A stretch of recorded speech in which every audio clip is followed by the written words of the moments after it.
जैसे मित्रों, मैं पंडित राजीव झा आप सभी का एक बार फिर से अपने YouTube channel Rajiv Jha tech पर हृदय से स्वागत करता हूं। मित्रों, आज आषाढ़ कृष्ण पक्ष की एकादशी तिथि है। तो आइए आज हम लोग इस आषाढ़ कृष्ण पक्ष की एकादशी का जो व्रत है, इसमें भगवान विष्णु के पूजन, व्रत की विधि तथा कथा का श्रवण करते हैं। तो प्रेम से कहिए भगवान श्री विष्णु भगवान की जय, श्री नारायण की जय, भगवान श्री वासुदेव की जय। तो युधिष्ठिर जी पूछते हैं कि हे माधव, ज्येष्ठ शुक्ल पक्ष की निर्जला एकादशी का महात्म्य तो मैंने आपसे सुन लिया। अब कृपा पूर्वक आषाढ़ कृष्ण एकादशी का नाम क्या है? हे मधुसूदन, कृपा करके मुझसे कहिए। इस पर भगवान श्री कृष्ण कहते हैं कि हे राजन, व्रतों में उत्तम व्रत मैं तुमसे कहता हूँ। आषाढ़ कृष्ण पक्ष की योगिनी एकादशी का व्रत सब पापों को दूर करके भुक्ति और मुक्ति को देने वाला है। हे नृपश्रेष्ठ, यह एकादशी बड़े पापों का नाश करने वाली और संसार रूपी सागर में डूबे हुए मनुष्यों को पार लगाने वाली सनातनी है। हे नराधिप, यह योगिनी त्रिलोकी में सारांश है। पुराणों में लिखी हुई पापनाशनी कथा का मैं वर्णन करता हूँ। अलकापुरी का राजा कुबेर शिव जी का पूजन किया करते थे। उनका माली हेममाली नाम का यक्ष था। उसकी स्त्री बड़ी ही सुंदर रूपवान थी। उसका नाम विशालाक्षी था। वह माली उसके स्नेह से युक्त होकर कामदेव के वशीभूत हो गया। वह मान सरोवर से फूल लाकर अपनी स्त्री के प्रेम में फंसकर घर पर ही ठहर गया। फूल देने के लिए कुबेर के स्थान पर नहीं गया। कुबेर देव मंदिर में शिव जी का पूजन कर रहे थे। हे राजन, दोपहर बाद भी वह पुष्प लेकर जब प्रस्तुत नहीं हुआ, हेममाली अपने घर में स्त्री के साथ रमन कर रहा था। विलंब के कारण कुपित होकर कुबेर बोले, हे यक्षों, दुष्ट हेममाली वृक्ष क्यों नहीं आया? हे यक्षों, दुष्ट हेममाली क्यों नहीं आया, इसका निश्चय करो। इस प्रकार बारंबार कहने लगे।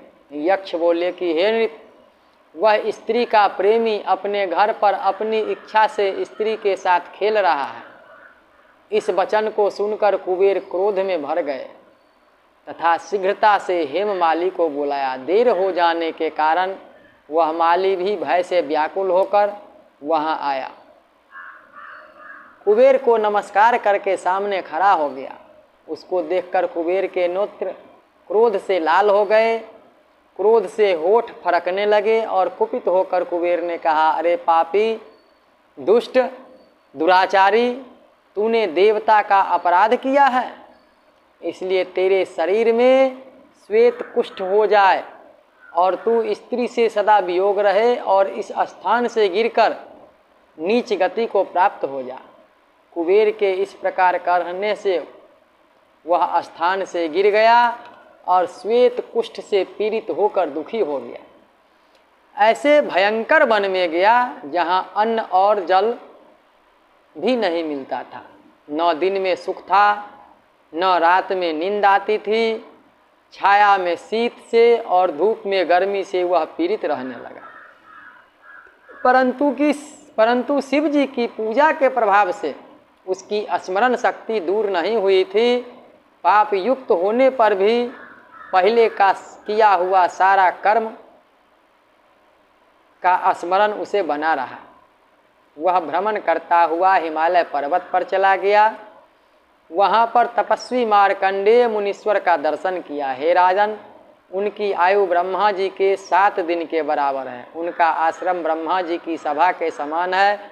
वहाँ पर वह गया। उसने पाप किया था, इससे दूर से ही उनके चरणों में प्रणाम किया।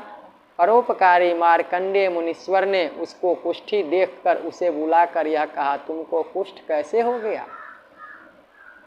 तुमने कौन सा बुरा काम किया है?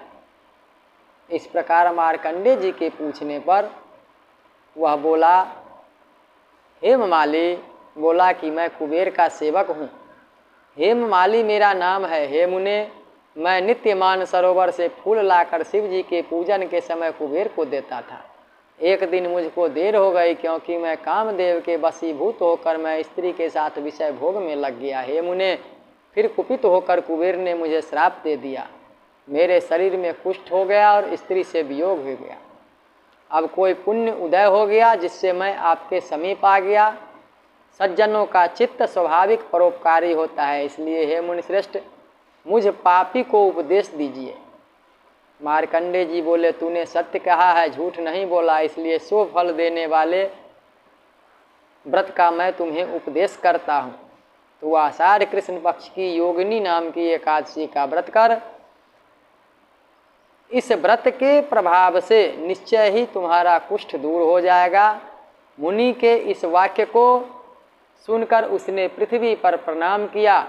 मुनि ने उसको उठाया, तब वह बहुत प्रसन्न हुआ। मार्कंडे जी के उपदेश से उसने यह उत्तम व्रत किया।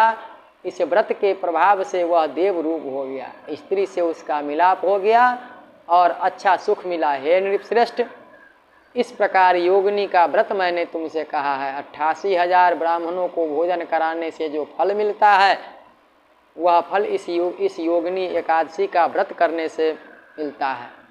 हे नृत्य, बड़े पापों को दूर करने वाली और बड़े पुण्यों का फल देने वाली आषाढ़ कृष्णा एकादशी का व्रत मैंने तुमसे कहा है। अब आगे क्या सुनने की इच्छा है, बोलो। तो आप लोगों ने इस एकादशी का व्रत सुना, तो कृपया वीडियो को पूरा देखें, चैनल को सब्सक्राइब करें, वीडियो को लाइक करें और बहुत जल्द ही हम इस चैनल के माध्यम से आप सभी लोगों को श्रीमद् भागवत कथा का श्रवण कराएंगे। इसलिए आप लोग मेरे इस चैनल राजीव झा टेक को सब्सक्राइब करना न भूलें तथा इस वीडियो के ऊपर बने रहें, चैनल के ऊपर बने रहें। जय